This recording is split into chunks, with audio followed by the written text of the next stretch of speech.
magaca rasmiga ah ee dalkan waa Islamic Republic of Pakistan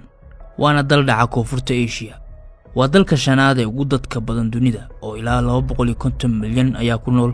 dhanka kalena waa dalka 33 ee ugu dhulka weyn waxaana la aasaasay 1947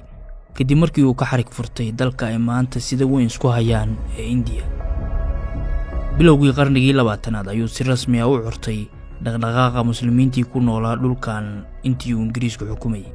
kaasoo la isku oran jiray British India dhaqdhaqaaqaasina wuxuu u taagnaa kuna baaqayay in muslimiintu helaan dal u gaar ah hogaamiyaasha buddiga u ahaa asaaska Pakistan waxaa laga xusi karaa Allama Muhammad Iqbal oo ahaa abwaan iyo aragtiyahan muslim ah waxaana lagu tilmaamaa inuu yahay qofkii ugu horeeyay ee si cad u soo jeediya fikradda ah in muslimiintu helaan dal u gaar ah Maxamed Cali Janaax waa hogaamiyihii ugu weynaa ee dhaqdhaqaaqii Pakistan lagu aasaasay waxaana loo yaqaanaa aabaha Pakistan asaaska dalka Pakistan wuxuu soo maray marxalado muhiim ah waxaana si gaar ah taariikhda ugu xusan dhacdooyin door weyn ka ciyaaray in dalkan uu noqdo mid muslimiinta u gaar ah kana madax banaan Hinduuga All India Muslim League wuxuu ahaa xisbi siyaasadeed oo matalayay danaha muslimiinta Hindiya intii uu dhulkan ka talinayay Ingiriiska waxaana 1906 lagu aasaasay magaalada Dhaka oo hadda ah caasimadda Bangladesh ujeedada xisbigan loo aasaasayna waxay ahayd inuu difaaco xuquuqda danaha siyaasadeed iyo dhaqanka muslimiinta hogaamiyaasha ugu caansan ee xisbigan soo marayna waxaa laga xusi karaa Nawab Salimullah Khan oo ka mid ahaa asaasayaashii xisbigan Aga Khankii saddexaad oo ahaa hogaamiye caan ah oo Shiica ah iyo Maxamed Cali Janaax oo ahaa hogaamiyihii ugu awoodda badnaa ee Muslim League xisbigan wuxuu door muuqda ka qaatay asaasidda Pakistan waxaana lagu xasuustaa qaraarkii uu 1940 soo saaray kaasoo ahaa mid taariikhi ah laguna magacaabayay Lahore Resolution wuxuu ahaa qaraarkii ugu muhiimsanaa ee horseeday asaasidda Pakistan wuxuuna xisbigu soo saaray qaraarkan kadib markii uu ku shiray Lahore oo maanta ah magaalada labaad ee ugu weyn Pakistan qaraarku wuxuu sheegayay in muslimiinta Hindiya yihiin qaran gaar ah in dhulalka muslimiintu ku badan yihiin laga asaaso dalal ay muslimiintu u madax banaan yihiin iyo inaan la aqbali karin wax aan ka ahayn laba qaran oo kala duwan oo muslim iyo Hindu kala ah qaraarkan wuxuu si rasmi ah u bedelay jihadii muslimiinta kuwaasoo markii hore kaliya ku koobnaa inay xuquuqdooda u doodaan ayagoo waliba Hindiya ka tirsan laakiin qaraarkaasi kadib waxay u diga rogteen asaasidda dal ay leeyihiin ugu dambeynna wuxuu qaraarkaasi rumoobay 1947 markaas oo ay Pakistan noqotay dal madax banaan haddaba dalka Pakistan nidaam dawladeed oo noocee ah ayaa ka jira waa maxay sooyaalka xukun ee dalkan Pakistan waxay leedahay nidaam baarlamaani ah taasina macnaheedu waa inuu dalkan leeyahay madaxweyne astaan u ah midnimada qaranka laakiin aan lahayn astaan fulineed oo dhab ah madaxweyne sharafeedka Pakistan ee haatanna waa Asif Ali Zardari oo sanadkii la soo dhaafay noqday madaxweynaha 14aad ee Pakistan yeelato hogaamiyaha ugu sareeya ee fulinta ee dalkan waa ra'iisul wasaaraha waana shakhsiga sida dhabta ah u hogaamiya xukunka dalkan haatanna waxaa xilkan haya Shehbaz Sharif dalkan waa mid baarlamaani ah golaha sharci dejinta ee dalkan wuxuu ka kooban yahay laba aqal National Assembly ama aqalka hoose oo xildhibaanadiisu si toos ah loo soo doorto iyo senadka ama aqalka sare oo ah aqalka wakiilada gobolada oo si dadban loo doorto wadarta guud ee kuraasta aqalka hoose ee Pakistan waa 336 kursi 266 kursi oo kamid ah ayaa si toos ah loo doortaa 10 kursina waxaa iska leh dadka aan muslimka ahayn ee laga tirada badan yahay halka 60 kursina loo qoondeeyay haweenka kuraasta haweenka iyo dadka laga tirada badan yahay looma doorto si toos ah ee waxaa lagu qaybiyaa saamiga xisbi kasta ugu guuleysto kuraasta guud tusaale haddii xisbi uu helo 50% oo kuraasta guud ah wuxuu heli karaa qiyaastii 50% oo kuraasta haweenka iyo dadka laga tirada badan yahay ah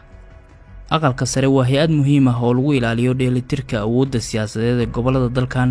sidoo kalena wuxuu ilaaliyaa danaha dawlad goboleedyada iyo midnimada dalka wuxuu ka kooban yahay ilaa 100 senator sida aqalka hoosena doorasho dadweyne kuma imaadaan ee intooda badan waxaa doortaan xildhibaanada dawlad goboleedyada Mia Mohammad Shehbaz Sharif Saab is declared to have been elected as the Prime Minister of the Islamic Republic of Pakistan. aqalka hoose ee dalkan ayaa go'aamiya cidda ra'iisul wasaare ka noqonaysa dalkan marka doorashada guud la qabto oo xildhibaanada aqalka hoosena la doorto xisbiga ama isbahaysiga hela tirada ugu badan ee kuraasta ama ugu yaraan 172 kursi oo ka mid ah 336 kursi ee aqalka hoose ayaa go'aamiya cidda noqonaysa ra'iisul wasaaraha. xisbiga xildhibaanada ugu badan hela ayaa soo xula ra'iisul wasaaraha. haddii uusan hal xisbi helinna 172 kursi, waxaa dhici karta in laba xisbi ama in ka badan inay isbahaysi samaystaan oo ay si wada jir ah musharax u soo xushaan. dastuurka hadda jira ee dalkan waxaa la ansixiyay sanadkii 1973. waa saldhigga ay ka duulaan dhammaan hay'adaha dawladda. qodobada la xusi karo ee dastuurka dalkan ku qoranna waxaa ka mid ah qodobka labaad ee qeexaya in diinta islaamka ay tahay midda rasmiga ah ee dalkan. qodobka 227 isna wuxuu sheegayaa in ay waajib tahay dhammaan sharciyada dalka inay waafaqaan shariicada islaamka. sharci kasta oo khilaafsan quraanka iyo sunnadana uu noqonayo mid sharci darro ah. dastuurka Pakistan wuxuu takooraa oo gaalaysiiyaa kooxda Ahmadiyya Muslim Jamaacad oo uu aasaasay Mirza Ghulam Ahmed sanadkii 1889.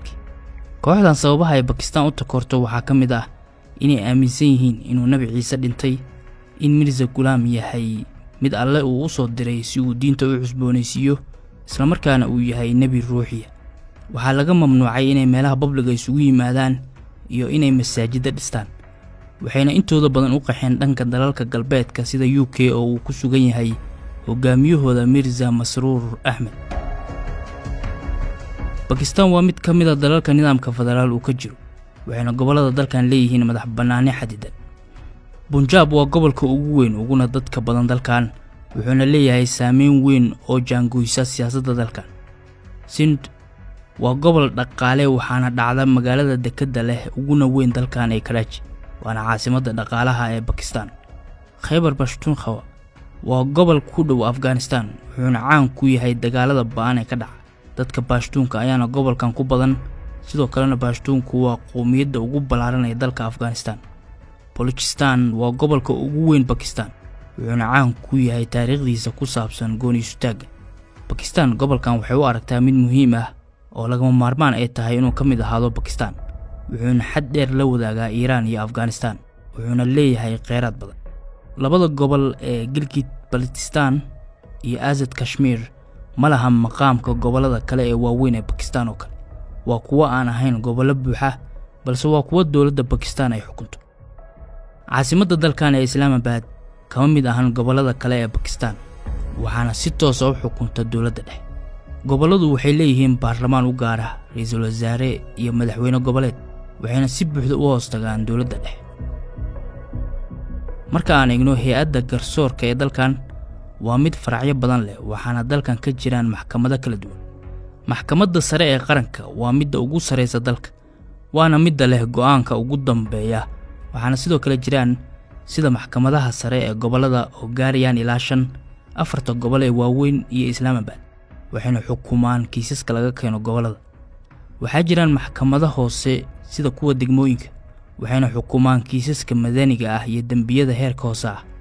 waxaa dalkan ka jiraan maxkamado gaar ah, special courts, kuwaas oo u xil saaran kiisaska ku qotoma sida musuqmaasuqa, argagixisanimada iyo arrimaha qoyska. wuxuu sidoo kale dalkan leeyahay maxkamad federaal ah oo shareecada ah, waxay eegtaa oo hubisaa in sharciyada Pakistan ay la jaan qaadayaan shariicada Islaamka, waxayna awood u leedahay inay laasho sharci kasta oo ka hor imaanaya shariicada. axsaabta siyaasadeed ee waaweyn ee dalkan ka jira waxaa ka mid ah PMLN, PPP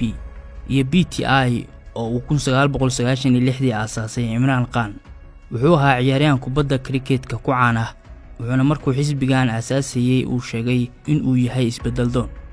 muddo ilaa 4 sano ah ayuu ahaa ra'iisul wasaaraha Pakistan.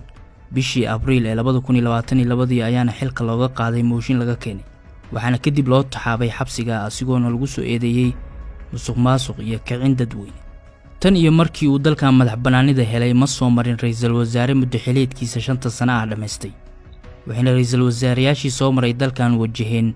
afgambi ciidan, mooshin, iscasilaad iyo xukun ay ku riday maxkamadda sare ee dalkan. Nawaz Sharif oo dalkan 3 jeer ra'iisul wasaare ka noqday, waa uu awoodi waayay inuu 3 jeerba uu 5 sano dhamaysto. mar xilka ayaa laga qaaday, mar waa la afgambiyay, marna maxkamadda sare ayaa xilka ka xayuubisay. Rawalpindi oo ah magaalada afraad ee ugu weyn Pakistan, waxaa lagu dilay 2 ra'iisul wasaare oo dalkan soo maray, waana liiqaad cali khan oo ahaa ra'iisul wasaarihii ugu horeeyay ee dalkan kaasoo la dilay 1951 iyo Benazir Bhutto oo la dilay 2007 waxayna ahayd haweeneydii ugu horeysay ee dal muslim ah oo dimuqraadi ah hogaamisa.